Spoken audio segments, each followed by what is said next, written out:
मैं रेणु मैम, आपकी हिंदी अध्यापिका। तो आज हम कक्षा 6 का पाठ 7 हैमिलिन का वेणुवादक करेंगे। यह पाठ है 600 वर्ष पुरानी इस कहानी का घटनाक्रम जर्मन देश के एक नगर का से संबंध रखता है। कहानी अत्यंत रोचक होने के साथ साथ में शिक्षाप्रद भी है। यह कहानी दर्शाती है कि किसी भी काम को करवाकर उसका पारिश्रमिक न देने का परिणाम कितना भयानक होता है। पारिश्रमिक यानी कि मजदूरी की, जो आप काम करते हो, जो आप परिश्रम करते हो, उसका जो फल है यानी जो मजदूरी है वो। तो ये कहानी रोचक होने के साथ साथ में भी शिक्षाप्रद भी है।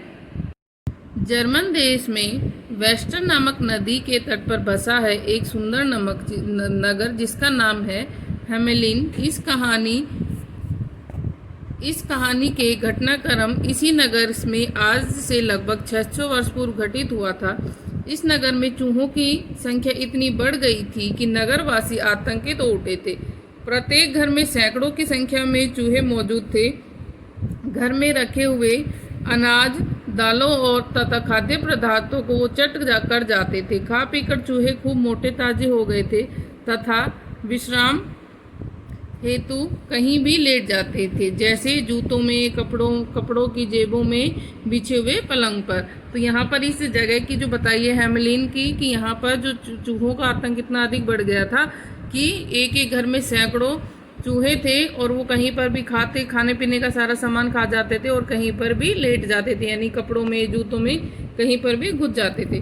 आश्चर्य की बात यह थी कि मोटे ताजे चूहे बिल्लियों से भी नहीं डरते थे, अपितु दल बनाकर उन पर टूट पड़ते थे। सच बात तो यह थी कि बिल्लियां चूहों से भयभीत रहती थी। यही नहीं, चूहे फंदे काटकर निकल जाते थे। फलतः लोगों को समझ में नहीं आ रहा था कि वे क्या करें। अतः उन्होंने एक साथ मिलकर नगर पालिका के पास से भेंट करने की सोची ताकि वो चूहों से छुटकारा पाने में हेतु सहायता ले सकें। तो चूहे इतने अधिक बढ़ गए थे और उनसे किस तरह से छुटकारा पाए ये भी उनको समझ में नहीं आ रहा था। और वो चूहे इतने मोटे थे कि वो बिल्लियों से भी नहीं डरते थे। ऐसे में सभी ने नगर पालिका के पास जाकर नगर पालिका के अध्यक्ष उनसे भेंट करने की सोची ताकि उनसे छुटकारा पाने में कुछ सहायता मिल सके। अगले दिन नगर के गणमान्य व्यक्ति नगर पालिका अध्यक्ष के पास गए और उन्हें स्थिति से अवगत करवाया। अध्यक्ष ने चूहों के आतंक पर विचार करने के लिए तत्काल बैठक बुलाई। बैठक के पश्चात अध्यक्ष ने बाहर आकर लोगों को बताया कि हमें 15 दिन का समय दीजिए, हम आपको वचन देते हैं कि नगर को इस भयंकर स्थिति से उबार लेंगे। कि उन्होंने कहा कि हम आपको आश्वस्त करते हैं, हम आपको यकीन दिलाते हैं कि हम आपको इससे छुटकारा दिलवा देंगे। अध्यक्ष की बात सुनकर लोगों को कुछ संतोष प्राप्त हुआ। वे अपने अपने घरों की ओर लौट गए। अध्यक्ष ने नगरपालिका के सदस्यों को बताया कि यदि चूहों को आतंक से समाप्त करने हेतु कुछ नहीं किया गया तो भावी चुनावों में लोग उन्हें वोट नहीं देंगे और तथा उन्हें अपने पदों का त्याग करना पड़ेगा। अतः यह तय हुआ कि शीघ्र स्थिति में निपटने के लिए कुछ न कुछ किया जाए। लोगों को चूहों के आतंक से छुटकारा दिलाने का वचन देकर नगरपालिका के अधिकारियों ने इस कार्य को करने के उपायों पर विचार करना आरंभ किया। एक अधिकारी बोला, सैकड़ों बढ़ई बुलाकर बड़े बड़े मजबूत पिंजरे बनाने चाहिए, जो दूसरों के मजबूत पिंजरे बनाने चाहिए। तो दूसरे ने कहा, मोटी मोटी बिल्लियों की एक सेना एकत्र की जाए जो इन चूहों पर भारी पड़े। तीसरे अधिकारी ने चूहों को विषैली गोलियों से समाप्त करने का सुझाव दिया। तो चौथे अधिकारी ने कहा कि चूहों के बिलों के मुंह बंद करके इनके दम घुटने मरने को विवश कर दिया जाए। परंतु ये सभी उपाय एक एक करके अनुपयुक्त लगे। कि सभी ने क्या किया, सभी ने इनके लिए उपाय बताए, सभी ने कि किस तरह से चूहों से छुटकारा पा सकें। किसी ने कहा कि बढ़ई बुलाकर उनके लिए पिंजरा बना देते हैं बड़ा सा, सभी को उसमें बंद कर देते हैं, या फिर जो बिल्ली हैं मोटी मोटी बिल्ली बुला लेते हैं, फिर उनको उसके अंदर बंद कर देते हैं, या फिर हम ऐसा करते हैं कि जो चूहे हैं उनको विषैली यानी कि जहरीली गोलियां खिला देते हैं तो मर जाएंगे, या फिर जो उनके बिल हैं उनको मुंह बंद कर देते हैं। बैठक लेकिन कोई भी उपाय था वो सही नहीं लगा। बैठक समाप्त करके अधिकारीगण उठने ही वाले थे कि किसी ने दरवाज़ा खटकाया। दरवाज़ा खोलने पर एक वेणुवादक ने कमरे के भीतर प्रवेश किया। वह दुबला पतला व्यक्ति था जिसने बहुरंगी वस्त्र धारण किए हुए थे तथा सिर पर एक विदूषकों जैसी टोपी पहन रखी थी। उसका नाक तोते की नाक की तरह मुड़ा हुआ था और आंखें भीतर धसी हुई थी। कुल मिलाकर वह अद्भुत सा दिखाई देता था। वेणुवादक आते ही बोला, महोदय, क्या आप सचमुच चूहों से छुटकारा न पाना चाहते हैं? यदि हाँ तो मैं आपको यह काम आसान कर देता हूँ, परंतु आपको इस काम के बदले मुझे 1000 मुद्राएं देनी होंगी। मैं अपनी बांसुरी के स्वर से चूहों को आकृष्ट करके नदी में डुबो दूंगा। आप घबराइए नहीं, मैं अपना पारिश्रमिक कार्य करने के समाप्ति पश्चात ही लूँगा। कि आपको सचमुच में अगर इनसे छुटकारा चाहिए तो मैं आपको इससे छुटकारा दिला सकता हूँ कि जो वेणुवादक है, यानी जो ऐसी बांसुरी बजाता है कि उसकी जो धुन है उससे चूहे उसकी ओर आकर्षित हो जाएंगे और वो सभी को एक नदी में डुबा देगा। और लेकिन उसके बदले में उसे 1000 रुपये देने, 1000 जो मुद्राएं हैं वो देनी होंगी। और ये मुद्राएं भी वो तब लेगा जब उसका काम खत्म हो जाएगा। उसके बाद यह कार्य करने में मैं तुम्हें कितना समय लगेगा? अध्यक्ष ने पूछा। केवल 1 दिन, वेणुवादक ने उत्तर दिया। यह कहते हुए वेणुवादक नगरपालिका भवन से बाहर चला गया और अपनी बांसुरी से एक मीठी धुन बजाने लगा। देखते ही देखते नगर के चूहे घरों से निकल कर उसके इर्द गिर्द यानी उसके आसपास नाचने लगे। कुछ ही समय में विभिन्न रंगों और आकारों के चूहों की एक सेना एकत्रित हो गई। वेणुवादक नदी की ओर चल पड़ा और चूहे उसके पीछे पीछे चल पड़े। वेणुवादक ने जाकर नदी के भीतर खड़ा होकर बांसुरी बजाने लगा। चूहे भी उसके पीछे पीछे नदी के चले गए। कुछ समय में ही सभी चूहे नदी में डूबकर मर गए। तत्पश्चात वेणुवादक ने नगरपालिका अध्यक्ष के समक्ष आकर अपना पारिश्रमिक मांगा। अध्यक्ष महोदय बोले, तुम केवल बांसुरी बजाने के लिए 1000 मुद्रा लेना चाहते हो? कुछ ही समय पहले तो आप कह रहे थे कि आप मुंह मांगा पारिश्रमिक देने को तैयार हो। वेणुवादक बोला, हाँ कहा था, परंतु अब तो चूहों का आतंक समाप्त हो चुका है। फिर मैं तुम्हें 1100 मुद्राएं देने के लिए तैयार हूँ, यानी 100 मुद्राएं देने के लिए तैयार हूँ, अध्यक्ष ने उत्तर दिया। तो उसने जब उन सारे चूहों को बाहर भेज दिया, यानी नदी में वो सारे डूब गए, जब उसने अपनी मेहनत मजदूरी मांगी तो अध्यक्ष ने देने से मना कर दिया। बोला कि इतने से काम के लिए 1000 मुद्राएं नहीं, मैं तुम्हें 100 मुद्राएं दूंगा। वेणुवादक निराश होकर अध्यक्ष महोदय, धोखा देना नैतिकता के विरुद्ध है, परंतु मैं अपना पारिश्रमिक लेना भी जानता हूँ। उसने कहा कि धोखा देना अच्छा नहीं है, लेकिन फिर भी मैं अपना पारिश्रमिक लेना जानता हूँ कि किस तरह से ले सकता हूँ। तुम जो चाहो कर लो, मैं तुम्हें 100 मुद्राओं से अधिक नहीं दूंगा, नगरपालिका अध्यक्ष ने उत्तर दिया। वेणुवादक नगरपालिका के भवन से बाहर निकल आया और पुनः अपनी बांसुरी पर एक अलग सी धुन बजाने लगा। देखते ही देखते घरों से निकल कर छोटे छोटे बच्चे उसके इर्द गिर्द इकट्ठे होने लगे। कुछ ही समय बाद समस्त नगर के बच्चों की एक भारी सेना वेणुवादक के पास आकर एकत्रित हो गई। अब क्या हुआ बेटा उसमें कि उसने जब उसको 1000 मुद्राएं देने से मना कर दिया तो उसने कहा कि मुझे पता है कि मुझे किस तरह से पैसे लेने हैं। उसने फिर से एक धुन बजाई और उस धुन के कारण सारे जो शहर के जो बच्चे थे वो सारे बच्चे उसके पीछे पीछे आ गए।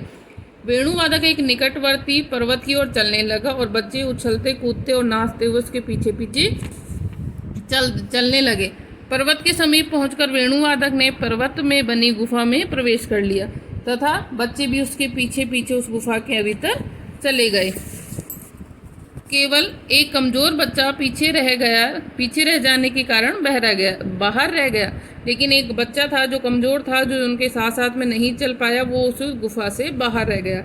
उसने लौटकर नगर वालों को सारी घटना की सूचना दी और उस बच्चे ने नगर वालों को सारी घटना के बारे में बताया। आज तक उन बच्चों का कुछ भी पता नहीं चल पाया है और आज तक उन बच्चों के बारे में कुछ भी पता नहीं चल पाया है कि किस तरह से उसने, जब अध्यक्ष ने उसको उसकी मेहनत मजदूरी नहीं दी तो वो सभी गांव के जो नगर के सारे बच्चे थे उनको अपने साथ में गुफा में ले गया।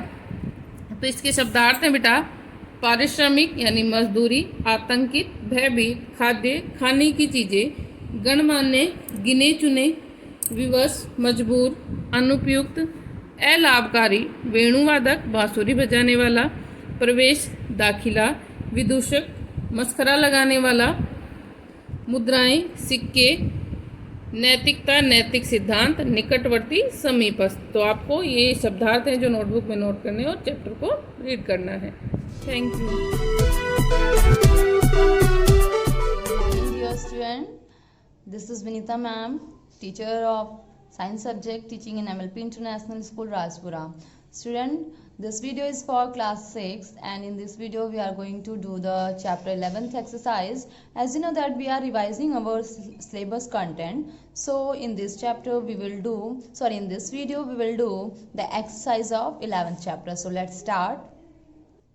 Student, as you know that in this chapter, this is the name of the chapter is about the motion and the measurement. So in this chapter we have done about the we have read about the what type of different type of motions and how we can measure the objects and what are the different units that we use to measure. So the exercise is about the whole content of this chapter. The first is MCQs based. Metre is the SI unit of what? Metre student किस चीज का SI unit होता है? Here we have 4 option, the length, time, mass, volume. The right answer is length. Student length को measure करने के लिए we use the metre. हम उसकी स्टैंडर्ड यूनिट जो है वो मीटर ही राइट करते हैं. So next question number 2, that is 1 kilometre is equals to what centimetre? How much centimetre के इक्वल होता है 1 kilometre? Student, as you know that 1 kilometre is equals to 1000 meter and 1 meter is equals to 100 centimeter. So इन दोनों unit को हम क्या करेंगे? Multiply करेंगे. 1000 मल्टीप्लाई बाय 100 बिकॉज हमें स्मॉलेस्ट यूनिट में, किलोमीटर को स्मॉलेस्ट यूनिट में कन्वर्ट करना है. सो इस तरीके से हम मल्टीप्लाई करेंगे and then we get 1 lakh. So our right answer is 1 lakh student. The next question is mass of a substance is measured in. किसी भी ऑब्जेक्ट का जो मास होता है वो किस चीज में मेजर किया जाता है? Here the options are kilogram, grams, both A and B, none of these. Student, जो हम मास, किसी भी ऑब्जेक्ट का मास मीन्स वेट जो होता है, मेजर कैसे करते हैं? दैट इज दोनों में मेजर होता है. So here we take on the both options A and B. Okay. The next is the motion of a top is. किसी भी स्टूडेंट, जो टॉप होता है, आपने देखा होगा टॉप मीन्स लट्टू होता है, आपने प्ले भी किया होगा उससे. एंड जो टॉप होता है वो किस तरीके से रोटेट करता है? इस तरीके से रोटेट करता है. तो स्टूडेंट, वो किस टाइप का मोशन ऑकर करता है उसके अंदर? Options are rotatory, oscillatory, periodic, rectilinear. So we will take on the rotatory motion. This is the right answer. Which of this is not an example of periodic motion? Student, इनमें से कौन सा ऐसा option है जो periodic motion का example नहीं है?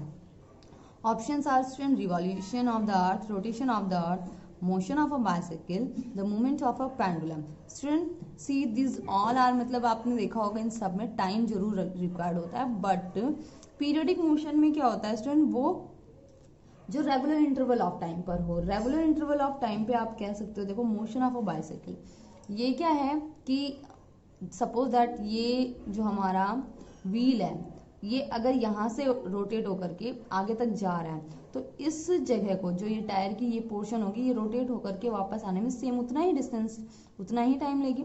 So this is the right answer. So we will take on the motion of a bicycle. The next question is fill in the blanks. The first is cubit is a dash. Cubit is a dash unit of length. Cubit किस type की unit है? Length की. It is ancient measure. ये पुराने time में use होती है. So we will write here ancient measure. The next question is when the string of a guitar is plucked. जब गिटार की स्ट्रिंग को हम प्लग करते हैं, खींचते हैं, तो किस टाइप का मोशन उसमें होता है? That is student curvilinear motion. What is it? Is curvilinear motion. This is our strand. Because curvilinear हम इसलिए कह रहे हैं, आप कह रहे होंगे कि गिटार की जो स्ट्रिंग होती है दैट इज द स्ट्रेट, वो स्ट्रेट होती है, बट वो कर्वीलिनियर कैसे? जब आप स्ट्रिंग किसी भी रबर बैंड को स्ट्रेच करते हैं इस तरीके से, तो वो इस तरीके से फॉर्म करते हैं. आप इसको एक्टिविटी के फॉर्म में करके देख सकते हैं. The next question is the I of observer should be in. किसी भी ऑब्जर्वर की आई, जो मतलब जांच करता है, सपोज दैट हम रूलर को रीड कर रहे हैं, while taking a reading using a ruler. अगर रूलर को यूज करके हम रीडिंग ले रहे हैं, पढ़ रहे हैं, उससे कुछ मेजर कर रहे हैं, तो ऑब्जर्व की आई जो है वो किस तरीके से होनी चाहिए? It in the line in point of measurement. जो मेजरमेंट हम कर रहे हैं उसकी पॉइंट ऑफ लाइन पे होनी चाहिए. So we will write here line in point of measurement. Line in point Here space is not sufficient, so we will write it here. Point of measurement. Okay, student. The next is the rotation of earth on its axis is an example of which type motion. जो rotation होता है अर्थ का अपनी axis के ऊपर की बात कर रहे हैं हम स्टूडेंट, हम होल उसके ऑर्बिट के बारे में बात नहीं कर रहे हैं, जस्ट हम उसके एक्सिस के बारे में बात कर रहे हैं, वो अपनी एक्सिस पे ही रोटेट कर रहे हैं. So the answer would B student क्या होगा इसका, रोटेशन ऑफ एक्सिस के बारे में बात कर रहे हैं. So the right answer is rotatory motion. Rotatory, TATORY, rotatory motion. The next is if the body moves in a straight line. अगर कोई भी ऑब्जेक्ट है वो स्ट्रेट लाइन में मूव कर रही है, then what type of motion it would be? It would be rectilinear motion student, rectilinear motion. Okay, now move to the next, that is the true false statements. So the first one is the SI unit of temperature is Kelvin. Student kelvin की temperature की SI unit जो है वो क्या है? Kelvin. Yes student, this statement is true. The next is each measurement consist of a number and a unit. Yes student, जितना भी आप मेजरमेंट देखते हैं, लिखते हैं, राइट करते हैं, आपने देखा होगा उसमें एक नंबर मेंशन होता है एंड लास्ट में उसकी एक यूनिट मेंशन होती है. So this statement is also true student. The next is 1 mm is equals to 1/10 centimetre.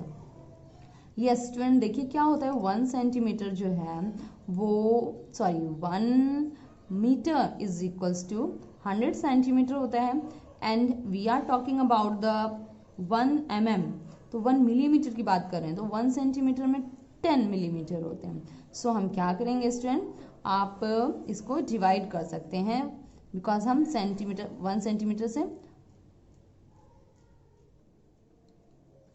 Student देखिए क्या होता है कि जो हमारा 1/10 सेंटीमीटर दिया हुआ है, तो 1 centimetre is equals to 10 mm होता है.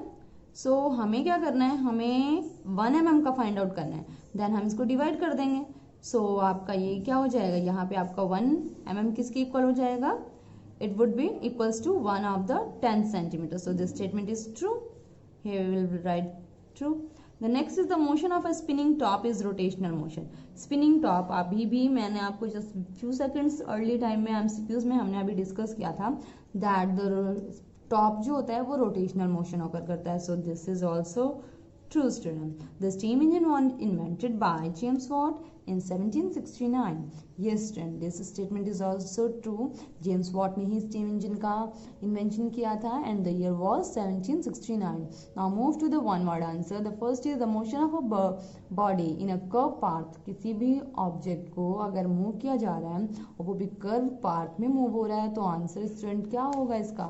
कर्व पाथ में मूव कर रहा है. सो the answer would B curvilinear motion. Here we will write curvilinear motion. The next is the to and fro motion, movement of a body about its mean axis. किसी भी mean axis पर बीच पर है कोई चीज और जितना आगे जा रही है उतना ही पीछे जा रही है, तो किस टाइप का मोशन होगा student? It would B what type of motion? It would be oscillatory motion. क्या होगा student? Oscillatory motion. Okay, motion. The next is repetitive motion which take place at equal interval of time. Repetitive motion के बारे में बात करें, चीजें repeat हो रही हैं, so it would be periodic motion. The next is the motion of a body along a straight line. Now straight line के बारे में बात करें तो straight line में क्या होगा student? It would be rectilinear motion. Rectilinear motion. Okay, now the last is the invention that revolutionized the field of transportation. एक ऐसा invention जिसने कि field of transportation में किसका यूज होता है? व्हील का, और वो चीजें बहुत ही टफ पड़ती थी, तो जेम्स वॉट ने क्या किया था? स्टीम इंजन का इन्वेंशन किया था. That I have already told you in the true false, isn't it student? So here we will write James steam engine. Firstly steam engine का इन्वेंशन किया था, so we will write steam engine by James Watt in 1769. So student, we have completed our one word answer. Now move to the conversion. Student एक question दिया हुआ है आपको, convert the following as directed, जिसमें आपको convert करने के लिए बताया गया। हाइट माउंट एवरेस्ट की दी हुई है 8864 मीटर, मीटर में दिया है, we have to convert it into the kilometre. Student आपको पता है कि 1 किलोमीटर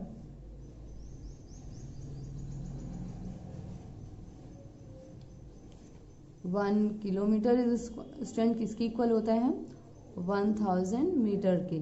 तो सो हमें क्या करना है, हमें मीटर को किलोमीटर में कन्वर्ट करना है। हाँ, और एज मच आई नो, आपने मैथ्स में पढ़ा होगा that whenever we convert the smaller into greater unit then we have to divide the number with that measurement. Okay, तो हमें इसको डिवाइड कर देना है 1000 से। And now we will count 1 2 3 3 0 count करके 1 2 3 3.3 नंबर्स काउंट करने के बाद हम यहाँ पे पॉइंट लगा देंगे। So the answer would be 8.864 kilometre. Okay, now move to the next. इसी तरीके से सारे क्वेश्चंस होंगे student. Length of a paper 27 centimetre दिया हुआ है, 27 सेंटीमीटर दिया हुआ है, we have to convert it into the metre, metre में कन्वर्ट करना है।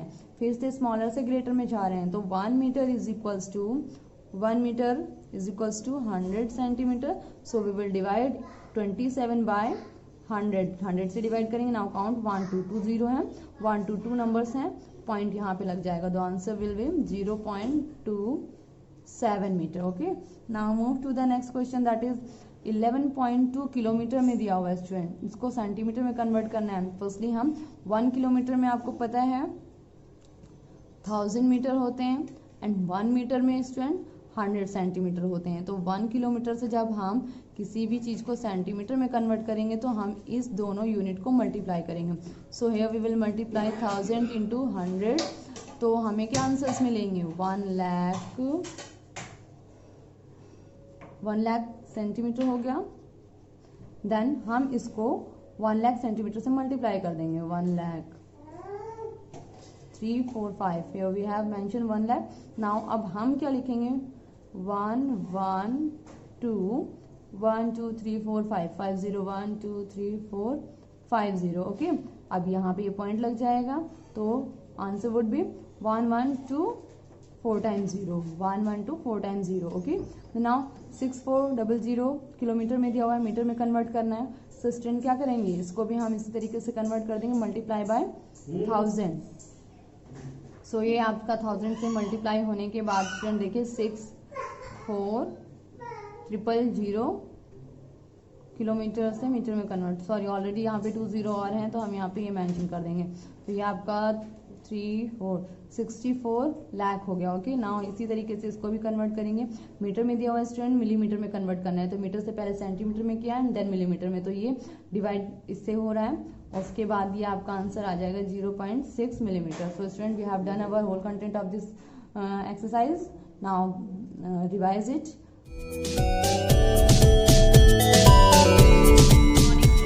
Welcome to our online classes. This is for class 6th. In previous classes we complete our exercise of each person, geography, history and civics. Today we start our short question answer of geography portion, chapter number 2nd, because we do our first chapter in previous classes named the globe. Okay, so let me start. Our first question is how can we explain the bulge of the earth at the equator? कि जो अर्थ का भार है वो पूरा equator के ऊपर है, तो क्या है the bulge of the earth is a difference between the equatorial and polar diameters of a planet due to the centrifugal force exerted by the rotation about the body axis. कि जो अर्थ का भार है वो पूरा एक्सिस के जो equator के ऊपर है, क्योंकि ये जो इक्वेटर और पोलर्स का डायमीटर है उसके डिफरेंस की वजह से है। और जो सेंट्रीफ्यूगल मतलब कि जो केंद्र से, एक तो सेंट्रीपिटल होता है जो केंद्र की तरफ बल लगाता है, ये सेंट्रीफ्यूगल है जो केंद्र से बाहर की तरफ बल लगाता है। तो जो रोटेशन करती है अर्थ अपनी एक्सिस पे, तो वो भी इसका एक रीज़न है। Now we do the second question. What is a globe? A man-made model of the earth on a small scale is called a globe. कि एक व्यक्ति द्वारा बनाया, एक man-made model, जो व्यक्तियों के द्वारा अर्थ का एक स्मॉल मॉडल बनाया गया है स्मॉल स्केल के ऊपर, उसको क्या कहते हैं, ग्लोब कहते हैं, क्योंकि पृथ्वी तो इतनी बड़ी है और उसको हमने एक छोटे से ग्लोब के अंदर समेट दिया है। Third is what is Greenwich mean time, कि ग्रीनविच मीन टाइम क्या है? Answer is Greenwich mean time is the mean solar time at the royal observatory in Greenwich near London, record from midnight. कि जो Greenwich mean time है वो एक solar time है, मतलब कि एक जो सभी देशों के अंदर एक मध्य टाइम है जहाँ से हम टाइम को ऑब्जर्व करना स्टार्ट करते हैं, ठीक है। और ये कहाँ पे है? ये लंदन के अंदर जो रॉयल ऑब्जर्वेटरी है ग्रीनविच के अंदर, वहाँ से इसको अर्धरात्रि से इसको कैलकुलेट किया जाता है। Our next question is what are grids, कि ग्रिड्स क्या होती हैं? A grid is a network of evenly spaced horizontal and vertical lines used to identify locations on a map. कि ग्रिड क्या है? एक नेटवर्क है, जैसे कि देखो हम ये बना देते हैं, ये एक नेटवर्क हो गया एक दूसरे को मिलाने वाला, कि यहाँ से ये जो लाइन है ये इन तीनों लाइंस को कट कर रही है, और ये लाइन है ये फिर यहाँ पे इस दूसरी लाइन को यहाँ पे कट कर रही है, ठीक है। तो ये क्या है? एक पूरा नेटवर्क बना हुआ है जो हमें मैप के ऊपर लोकेशंस को दिखाता है। Our next question is why does places in the east have early sunrise than those in the west, कि जो ईस्ट है वहाँ पे सनराइज जल्दी क्यों होता है और जो वेस्ट है वहाँ पे देरी से क्यों होता है? क्योंकि जो अपनी अर्थ है वो रोटेट कर रही है वेस्ट टू ईस्ट, ठीक है, वेस्ट टू ईस्ट रोटेट कर रही है। तो यहाँ से मान लो ये वेस्ट है, तो यहाँ से रोटेट करना जब स्टार्ट करेगी सन, तो सबसे पहले यहाँ पे अर्थ है जो यहाँ से रोटेट करना स्टार्ट करेगी, तो सन के सामने जो इसका ईस्ट वाला पार्ट पहले आएगा, वेस्ट वाला बाद में आएगा। Now we do the long question answer of this chapter. First is differentiate between longitudes and latitudes, कि लॉन्गिट्यूड और लैटिट्यूड के बीच में डिफरेंस बताइए। तो लैटिट्यूड और लॉन्गिट्यूड का नाम आते के साथ आपको समझ आना चाहिए कि लैटिट्यूड क्या होती है? लेटी हुई होती है, और लॉन्गिट्यूड क्या होती है? खड़ी होती है, ठीक है, लॉन्ग होती है वो। तो the latitude is the angular distance of a place north और साउथ ऑफ द इक्वेटर, कि नॉर्थ से साउथ तक का जो डिस्टेंस होता है, प्लेस डिस्टेंस होता है, उसको हम किससे मापते हैं? लैटिट्यूड से मापते हैं। और latitudes are down parallel to the equator, और जो सभी लैटिट्यूड्स हैं वो इक्वेटर के पैरेलल हैं, ठीक है, समानांतर हैं। Second is longitude is the angular distance of a place east और west of the prime meridian, कि जो लॉन्गिट्यूड है वो एंगुलर डिस्टेंस है, कोणीय दूरी है किसकी? ईस्ट टू वेस्ट की, प्राइम मेरिडियन का से लेके, ठीक है। एवरी लाइन ऑफ, इसमें तो इक्वेटर आता है और इसमें प्राइम मेरिडियन आता है, ठीक है।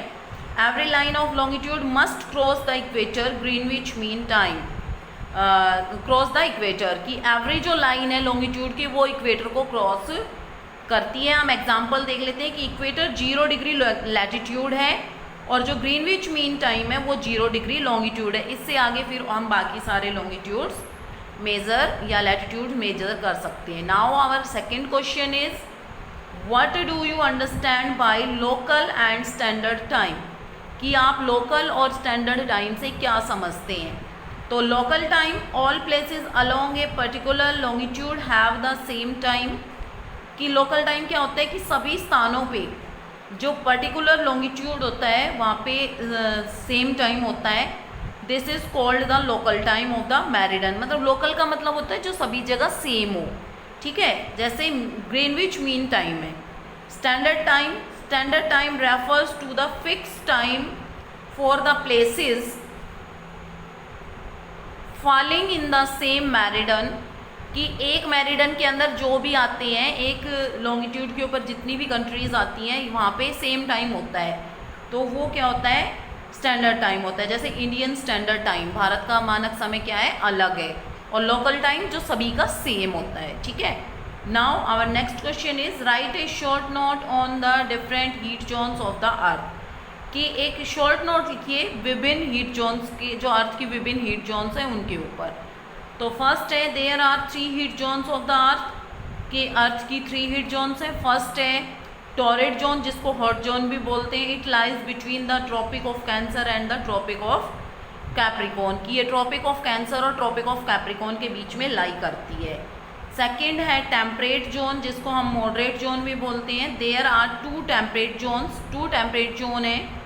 First it lies between the tropic of cancer and the arctic circle in northern hemisphere, कि पहली जो है वो किसके बीच में लाई करती है, Tropic of cancer and Arctic Circle के बीच में लाई करती है नदर्न हेमिस्फीयर में, और दूसरी फिर ऐसे ही tropic of capricorn and antarctic circle के बीच में लाई करती है साउथ हेमिस्फीयर में। Okay, now our third is frigid zone, it is also known as cold zone. There are two frigid zones, frigid zone भी टू है। First है it lies between arctic circle and north pole, की first जो है वो कहाँ, north hemisphere में है, आर्कटिक सर्किल से नॉर्थ पोल के बीच में। Second is it lies between the Antarctica circle and South Pole, दूसरी साउथ हेमिस्फीयर में है तो वो साउथ पोल तक है अंटार्कटिक सर्किल से लेके। ये देखिए आपके सामने एक डायग्राम है, ये डायग्राम आप देख सकते हैं कि इसके अंदर ये तो है 0 डिग्री इक्वेटर, ठीक है, फिर ये दो है टॉरिड जोन्स 23 1/2 डिग्री नॉर्थ से 23 1/2 डिग्री साउथ तक। उसके बाद है ये दो टेम्परेट जोन, ठीक है, 66 1/2 डिग्री नॉर्थ से 66 1/2 डिग्री साउथ में। उसके बाद फ्रिज जोन आती है 66 1/2 डिग्री नॉर्थ और साउथ से लेके 90 डिग्री नॉर्थ और साउथ तक। Our next question is state all the significance of the 180 degree longitude, कि 180 डिग्री जो लॉन्गिट्यूड है उसके कुछ विशेषताएं बताइए। तो first is it is used to define the International Date Line, कि ये इंटरनेशनल डेट लाइन के नाम से भी जानी जाती है, क्योंकि ये 0 डिग्री जो प्राइम मेरिडियन लॉन्गिट्यूड है उसके अपोजिट में है। तो ये क्या होती है, ये 0 डिग्री तो प्राइम मेरिडियन टाइम जोन मानी जाती है और टाइमलाइन मानी जाती है, और ये जो इसके अपोजिट में है 180 डिग्री लॉन्गिट्यूड, इसको डेट लाइन मानते हैं, ठीक है। Third is second is it is also called anti meridian, कि इसको एंटी मेरिडियन भी बोलते हैं क्योंकि ये 0 डिग्री के जस्ट अपोजिट में है। Third is it is an imaginary line on the surface of the अर्थ, और इसको क्या कहते हैं, इमेजिनरी लाइन भी कहते हैं, जो ये सरफेस ऑफ द अर्थ के ऊपर जो है काल्पनिक रेखा है। ये कैसी रेखा है, काल्पनिक रेखा है। So students, in this chapter we know about the globe, हम किसके बारे में जान रहे हैं, इस चैप्टर के बारे में ग्लोब के बारे में जान रहे हैं। तो ग्लोब के अंदर बहुत सारी, एक तो सबसे पहला है कि ग्लोब स्मॉल मॉडल है अर्थ का जो मैन मेड है, ठीक है, और फिर वो दूसरा स्मॉल स्केल पे बना हुआ है। थर्ड फिर हमने उसको अर्थ की जो हीट जोन्स है उनके बारे में पढ़ा कि 3 हीट जोन्स होती हैं, first torrid, second temperature and third fridge zone होती हैं, ठीक है। उसके बाद हमने पढ़ा कि एक तो 0 डिग्री मेरिडियन लाइन होती है और एक होती है एंटी मेरिडियन या 180 डिग्री लॉन्गिट्यूड, 0 डिग्री लॉन्गिट्यूड के जो अपोजिट में होती है 180 डिग्री लॉन्गिट्यूड लाइन होती है। ओके, उसके बाद हमने पढ़ा लैटिट्यूड और लॉन्गिट्यूड क्या होते हैं। तो दोनों में क्या डिफरेंस है कि लैटिट्यूड एंगुलर डिस्टेंस है नॉर्थ टू साउथ, एंड जो लॉन्गिट्यूड है वो एंगुलर डिस्टेंस है east to west. I hope students you understand all these points very well. Okay, revise your chapters very well because this is the preparation of your SA1 exams. I hope you understand all these things very well. Thank you. Good morning dear student, this is Preeti Yadav, your maths teacher. Today I'll teach you class 6 maths. Exercise 3.2 का revision start करेंगे हम आज. Now let's start. Exercise 3.2 question number 1, which of the following number is prime? अब हमारा question क्या है कि कौन सा नंबर है जो प्राइम है, हमें ये बताना. हमारे पास दो पार्ट गिवन है. फर्स्ट पार्ट में हमें 51 और सेकंड पार्ट हमारे पास 31 है. प्राइम नंबर्स क्या होते हैं? तो प्राइम नंबर्स क्या होते हैं जिनके सिर्फ दो ही फैक्टर्स होते हैं, 1 और इटसेल्फ, वो खुद में ही हो, वो हमारे क्या होते हैं? प्राइम नंबर्स होते हैं. बाकी सारे क्या होते हैं? हमारे कंपोजिट नंबर होते हैं. अब देखो 51 है, 51 के फैक्टर्स क्या हो जाएंगे? 51 एक तो 1 होता है इसका फैक्टर, और क्या हो जाएगा इसका? 3 भी इसका फैक्टर हो जाएगा, और 17 भी हो जाएगा. 3 17 जा मीन्स कि 17 3 जा क्या होता है? 51 होता है. इट मीन्स इसके फैक्टर 17 भी हो गया है, 3 भी हो गया है और 1 भी हो गया और इट सेल्फ भी हो गया है, यानी कि 2 से ज्यादा इसके फैक्टर्स हो गए तो 51 क्या सा हो जाएगा, कंपोजिट नंबर हो जाएगा। तो इसको हम कहेंगे no, this is not a prime number. अब बारी आती है 31 की।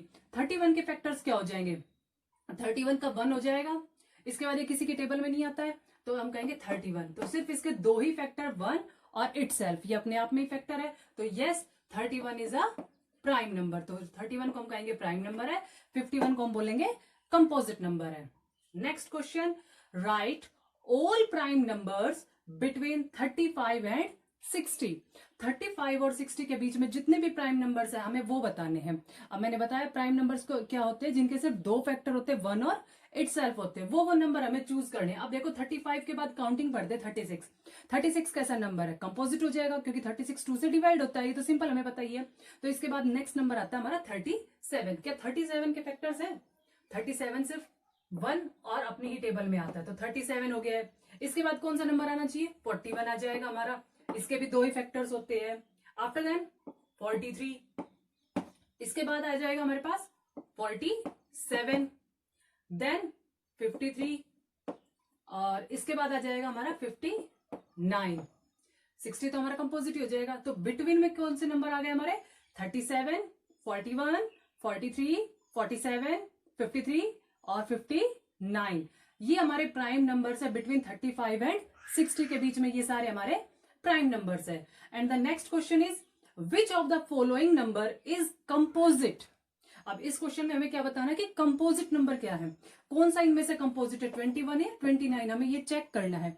अभी मैंने बताया प्राइम वो होते हैं जिसके सिर्फ 2 ही फैक्टर्स होते हैं, 1 और इट सेल्फ, और कंपोजिट क्या होते हैं जिसके 2 से ज्यादा फैक्टर्स होते हैं। तो हम इसके पहले फैक्टर्स देख लेते हैं 21 के क्या होंगे, 1 हो जाएगा, 1 के बाद 3 हो जाएगा, 7 हो जाएगा और 21 इट सेल्फ हो जाएगा। अब देखो इसमें कितने फैक्टर्स हो गए, 1 2 3 4 फैक्टर्स हो गए, यानी कि 2 से ज्यादा हो गए, तो वो क्या होगा, कंपोजिट। तो हम इसको कहेंगे this is a composite number. Now next is a 29। अब देखो 29 के फैक्टर्स क्या होते हैं, 29 किसी की भी टेबल में नहीं आता है, 1 की में आएगा क्या, अपने ही टेबल में आता है। तो इसके क्या हो जाएंगे, सिर्फ 2 ही फैक्टर होंगे, 1 और 29। तो ये हमारा क्या हो जाएगा, कंपोजिट नंबर नहीं है।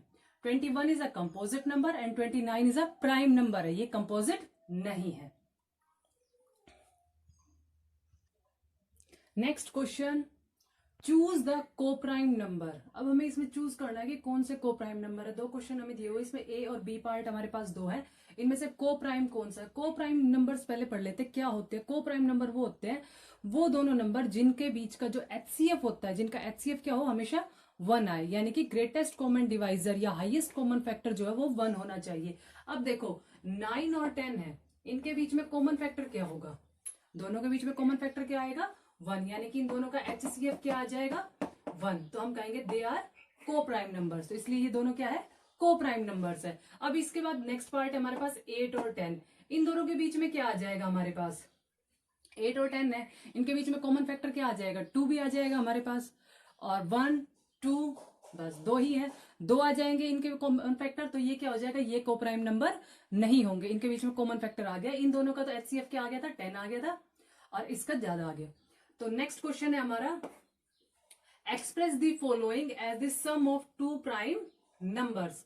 हमें 2 प्राइम नंबर्स का सम बताना है। हमें एक नंबर दिया हुआ है, सपोज करो हमें एक नंबर दिया है 42, यहाँ पे हमें इस 42 को एक्सप्रेस इस तरह से करना है कि हम 2 प्राइम नंबर्स का सम करें तो हमें क्या मिले, 42, लेकिन वो नंबर्स क्या होने चाहिए, प्राइम होने चाहिए। तो अब 42 का सम करने के लिए क्या करेंगे, हम एक नंबर ले लेते 31। अब 31 में अगर मैं 11 प्लस कर दूं तो क्या मिलेगा मुझे, 42 ही मिलेगा। तो इसका मतलब क्या हुआ, दोनों प्राइम नंबर्स हैं 31 और 11, दोनों को ऐड करें तो 42 हो जाएगा। नेक्स्ट हमें इसी तरह से दिया हुआ है 26 के लिए क्या हो जाएगा, 19 हमारे पास कैसा है, प्राइम नंबर है, और 19 में क्या प्लस कर दे, 7 भी एक प्राइम नंबर है, और दोनों का सम कितना हो जाएगा, 26। तो ये क्या हो जाएंगे, हमारे सम ऑफ 2 प्राइम नंबर्स हो जाएंगे। आई होप आपको ये क्वेश्चन समझ आ गया है। Next question number 6, express the following as the sum of 3 prime numbers. अभी प्रीवियस क्वेश्चन में हमने क्या किया था कि सम ऑफ 2 प्राइम नंबर्स किया था, अब इस क्वेश्चन में क्या करना है, सम ऑफ 3 प्राइम नंबर्स करना है। हमें 3 प्राइम नंबर का सम करना है। हमारे पास फर्स्ट पार्ट है 74, 5 हमें दिया हुआ है, तो 75 के लिए हमें ऐसे प्राइम नंबर्स चूज करने हैं जिनका मैं प्लस करूं तो मुझे क्या मिल जाए, 75 आ जाए। तो क्या नंबर चूज कर लेते हैं हम, 3 ले लेते हैं हम, 3 + 5, 3 + 5 कितना हो गया, 8 हो गया है। 8 में कितना प्लस करे कि 75 हो जाए, और हमें क्या लेना है, प्राइम ही नंबर लेना है। प्राइम में हमारे पास क्या हो जाएगा, 67। अगर मैं इन तीनों का ऐड करूं, 67 + 5 + 3, तीनों का ऐड करूं तो सम क्या आ जाएगा मेरे पास, 75 आ जाएगा, जहां पर 3 भी हमारा कैसा है, प्राइम नंबर है, 5 भी एक प्राइम नंबर और 67 भी एक प्राइम नंबर है। तो हमारे क्वेश्चन में हमें यही कहा गया था कि सम ऑफ 3 प्राइम नंबर्स लेना है। अब एक और कर लेते हैं हम, 119 है हमारे पास। अब 119 में भी हमें 3 प्राइम नंबर्स चूज करने ताकि सम क्या आ जाए हमारे पास, 119 आ जाए। तो हम प्राइम नंबर चूज करते हैं, इसमें 31 हमारा एक प्राइम नंबर हो जाएगा, प्लस कर लेते हैं 41 और 47। अगर मैं इन तीनों को प्लस करूं तो मेरे पास क्या आ जाएगा, 119। 31 प्राइम नंबर है हमारा, 41 भी प्राइम नंबर है और 47 भी प्राइम नंबर है। तो इन तीनों का सम किया तो क्या आ जाएगा हमारे पास, 119, और ये हमने एक्सप्रेस करना था कि सम ऑफ 3 प्राइम नंबर्स में। नेक्स्ट क्वेश्चन हमारे पास, choose the even and odd number. हमें चूज करना है इवन नंबर कौन सा है और ओड नंबर कौन सा है। अब हम पहले ये देख लेते हैं इवन नंबर्स क्या होते हैं। इवन नंबर वो होते हैं जो 2 से डिवाइड हो जाए सारे नंबर्स, वो नंबर जो 2 के टेबल से डिवाइड हो जाते हैं वो हमारे इवन होते हैं, और बाकी सारे क्या होते हैं, हमारे ऑड नंबर्स होते हैं। तो 2 से, अब 2 से डिवाइड होने या फिर इवन का हमें पहचान कैसे रखनी होती है, आइडेंटिटी उसकी, कि लास्ट में क्या हो जाए, क्या तो होना चाहिए 2, 4, 6, 8 और 0 अगर लास्ट में है तो ये सारे नंबर्स क्या हो जाएंगे, 2 से डिवाइड हो जाएंगे, और 2 से डिवाइड हो जाएंगे तो क्या होंगे, ये इवन नंबर्स कहलाएंगे। अगर इनके अलावा कोई और नंबर हो तो वो क्या हो जाएंगे, हमारे ऑड नंबर्स हो जाएंगे। और डिविजिबिलिटी ऑफ 2 भी हमारी यही कहती है। जब हम नेक्स्ट एक्सरसाइज का रिवीजन करेंगे तो उसमें डिविजिबिलिटी आएगी, उसमें भी हमें बताना है कि डिविजिबिलिटी ऑफ क्या है। तो हम कहेंगे किसी भी नंबर की वंस प्लेस पर अगर हमें ये डिजिट्स मिल जाए तो वो नंबर क्या होगा, 2 का डिविजिबल कहलाएगा, और वो हम उनको इवन नंबर भी कह सकते हैं। तो अब हम देखते हैं इस क्वेश्चन में क्या कहा गया, 73 है। तो देखो वंस प्लेस पे क्या है, यहाँ पे 3 राइट किया हुआ है, और 3 क्या है, इन नंबर्स के बीच में नहीं आ रहा है 3, तो ये कैसा हो जाएगा, ऑड। तो हम यहाँ पे लिखेंगे this is odd number. Next part है हमारे पास 64। 64 में क्या है हमारे पास, वंस प्लेस पर 4 है, और 4 क्या होता है, 2 का डिविजिबल है। इट मीन्स ये कैसा नंबर हो गया हमारा, इवन नंबर हो गया है। तो इवन और ऑड आपको क्लियर हो गया है कि इवन क्या होते हैं और ऑड क्या होता है। और जब नेक्स्ट एक्सरसाइज करेंगे उसमें हम डिविजिबिलिटी करेंगे। डिविजिबिलिटी में क्या आएगा, मैंने 2 की डिविजिबिलिटी आपको अभी बता दी है। जिस नंबर के वंस प्लेस पर हमें 0, 2, 4, 6, 8 मिले वो क्या होंगे, हमारे 2 के डिविजिबल होंगे। आई होप आपको ये सारा समझ आ गया है कंटेंट। ये एक्सरसाइज हमारी 3.2 की है हमने अभी। To our YouTube channel. This is for 6th class, and yesterday we discussed about the kinds of pronouns. Now next we are start with the another kinds of pronoun. Here we have now kinds of pronoun. First is distributive pronouns. Distributive pronouns कौन से होते हैं? Distributive नाम से ही हमें पता चल रहा है डिस्ट्रीब्यूशन, हम किसी चीज़ का कोई भी डिस्ट्रीब्यूशन करते हैं उससे रिलेटेड है ये। Pronouns that are used to show the distribution of a noun. It means जो pronouns हम उनके लिए यूज़ करते हैं जो हम nouns को डिस्ट्रीब्यूट करते हैं, ये दिखाते हैं कि जो noun का डिस्ट्रीब्यूशन हो रहा है वो कैसे हो रहा है, कि each and every one to someone, यानी कि किसी के पास हो रहा है या सबके पास हो रहा है। We have some examples. I will tell you how we are going to use distributive pronouns. First is each soldier has a gun. It means see, each is a distributive pronoun. Each जो है वो हमारा distributive pronoun है। इसमें हमारे पास soldier has a gun। अब इसमें हमें ये बताया हुआ है जो soldiers हैं उनके पास, हर किसी के पास gun है। So next example is any of these books will do. Any means आप कोई भी एक बुक ले सकते हो। इसमें डिस्ट्रीब्यूटिव क्या है, एक के लिए, और इसमें ईच यानी कि हर सोल्जर के लिए हमने डिस्ट्रीब्यूटिव प्रोनाउन यूज़ किया है। Now we have examples of another distributive pronouns. These are here none, any, some, each, every, either, neither, no one, everyone, etc. We have a lot of examples for distributive pronouns in your books also. How you are going to do your work? See, first of all, write it down the definition of a pronoun, kind of pronoun. First of all, write it down the define of pronoun, then kinds of pronoun, then one by one kind of pronoun. एक एक करके आप pronoun के kinds लिखेंगे, उनके define लिखेंगे, and two examples how I am writing. जैसे मैंने लिखा हुआ है आप ऐसे ही लिखेंगे. Next kind of pronoun is reciprocal pronouns. Reciprocal pronouns कौन से होते हैं? Pronouns that are made of two different pronouns and show a mutual relationship. It means जो हम दो pronouns को use करके, जब हम दो different pronouns को use करके हम एक सेंटेंस में लिखते हैं और उनका म्यूचुअल यानी कि एक जैसा रिलेशनशिप होता है, दोनों का सम्मान एक जैसा होता है, उन्हें हम रेसिप्रोकल प्रोनाउंस कहते हैं. You can see the example hair. Raj and Seema love each other. Each other हमने दो प्रोनाउंस को यूज़ करके बनाया, वर्ड यूज़ किया है और इनका हमें म्यूचुअल रिलेशनशिप कैसा दिख रहा है? म्यूचुअल, एक जैसा, समान. Indians love one another.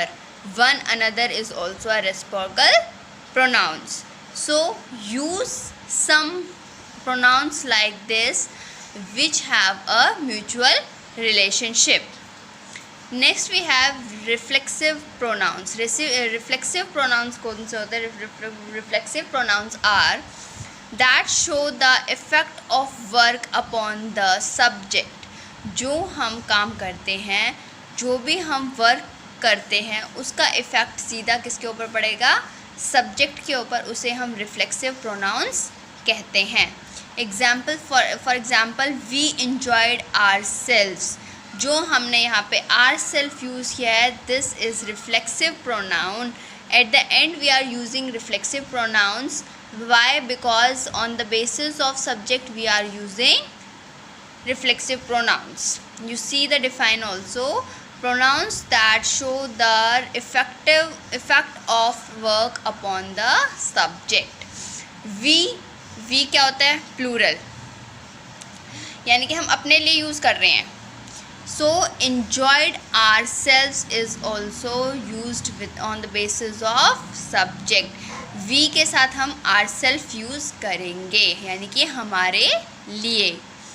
She praised herself. She यहाँ पे सिंगल सब्जेक्ट की बात हो रही है, तो रिफ्लेक्सिव प्रोनाउन भी हम सिंगुलर ही यूज़ करेंगे. On the basis of subject we use reflexive pronouns. Next we are having emphatic pronouns. Emphatic pronouns कौन से होते हैं? When reflexive pronouns are used for the purpose of, यानी कि जो रिफ्लेक्सिव प्रोनाउंस होते हैं वो हमें एम्फेसाइजिंग पर्पस के लिए यूज़ करते हैं, उन्हें हम इट बिकम्स एन एम्फेथेटिक प्रोनाउन. और जब हम उन्हें जो रिफ्लेक्सिव प्रोनाउंस को हम एम्फेसाइजिंग पर्पस के लिए यूज़ करते हैं तो उन्हें हम एम्फेथेटिक प्रोनाउंस कहते हैं. I will give you an example, then you will understand very nicely. It is either used just after the subject or in the mid of the sentence. और इनका क्या है? इनका सिर्फ एक ही important how you will identify. जो emphatic pronounce होते हैं वो या तो बिल्कुल ही सब्जेक्ट के बाद यूज़ होते हैं या फिर सेंटेंस के बीच में यूज़ होते हैं, तो आप उसे इजीली आइडेंटिफाई कर सकते हैं. लेकिन रिफ्लेक्सिव प्रोनाउंस में आप हमेशा उसे आइडेंटिफाई करने के लिए eight the end of the sentence आपको देखना पड़ेगा. Eight the end of sentence आपको देखना पड़ेगा, तभी आपको ये समझ में आएगा कि ये रिफ्लेक्सिव है या फिर emphatic. Example is I myself will go, यानी कि मैं खुद जा सकता हूँ या चला जाऊँगा.